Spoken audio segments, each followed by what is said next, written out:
like a bunch of German shepherds got stuck up there. I imagine them snarling and baring their yellow teeth at this shit world and all of its disappointments. That's pretty much all I can see. The sickly sky and rain streaking slantways across the glass, and the rose garden shrinking in the distance like a lost toy. There are only about 8 people on board, and 6 of them look like they're sleeping with their eyes open.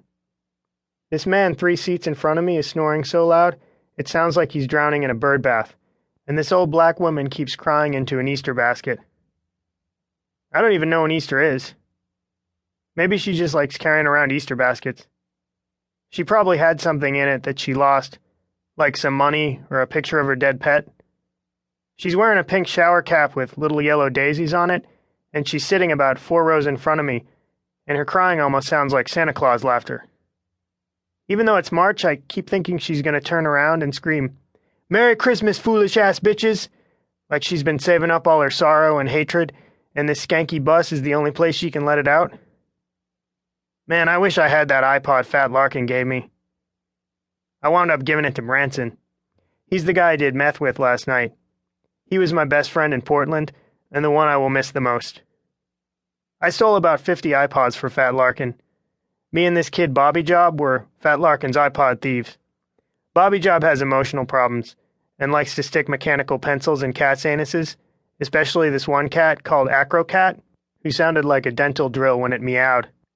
The emaciated thing followed Bobby Job around with pure loyalty because he would feed it Popeyes. Bobby Job wound up getting his face bit up by a Doberman pinscher and got sent to the Yakima Juvie home up in Washington. Fat Larkin had iPod thieves and cell phone thieves, and there was this girl who would stop by the Roxy Diner and deliver his daily blueberry smoothie. Oh man, P, you would love the Roxy Diner. They got all these movie posters up, like from Quentin Tarantino films, and the ones Robert De Niro starred in when he was skinny, like Taxi Driver and Mean Streets, and the place is infested with drag queens and drug addicts, and no one really gives a shit. It's your kind of place, I swear. I apologize if my writing is hard to read, but writing on a Greyhound isn't too easy, and by the way, I just reread some of what I wrote, and I realize I'm not following the rules like I should, like grammar and punctuation and commas. I hope that's cool. Fat Larkin kicking me back an iPod probably made him feel less guilty about Bobby Job getting his face bit up. You would like Fat Larkin, P. He speaks his mind and maybe killed a few people, and one of them was probably his ex-wife Norca. But nobody really knows for sure. He's sort of scary looking because he has some gold teeth and his one eye gets stuck, but he has this other side, like he's into Star Wars action figures, and he's non-abusive to little kids, and he doesn't eat pork. He would give me $20 for every iPod. I would jump joggers in Forest Park, which is this big woodland preserve with all these trails and tons of trees.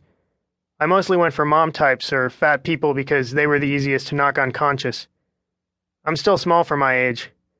I haven't grown much since the last time you saw me, which was 4 years ago. At Christmas, I think. That's when you came out of the closet and the major made you stay at the Holiday Inn. I'm a little taller, but barely 5'4" and really skinny, like you could maybe stick a pin through me or throw me off the roof of a building pretty easy. I think something's wrong with my hormones, P. I wouldn't be surprised if I'm missing a gland. Maybe all that homegrown I smoked back in Cincinnati has permanently damaged me? That's what I get for smoking weed, right? The point is that when I was thieving, I had to target the extra weak or the super slow. It's weird, I don't feel so ashamed about confessing all this stuff to you, P. Does that make me a sociopath? I heard once how if you have no shame for your bad deeds, that it means you're insane. Maybe my heart has an infection in it or something. Or maybe when I was a baby I had some weird fever that killed part of my conscience.